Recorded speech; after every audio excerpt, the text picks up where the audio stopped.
beautiful on the page, but they're much more beautiful when spoken aloud.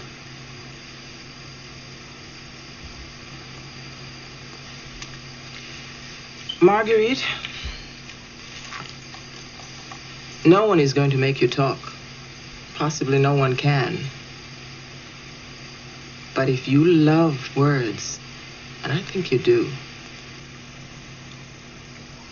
you won't want to miss the joy of hearing them spoken in your own voice.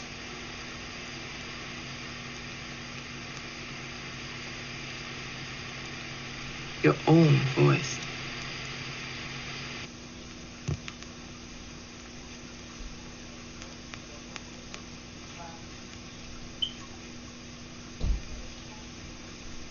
It was the best of times. It was the worst of times. It was the age of wisdom.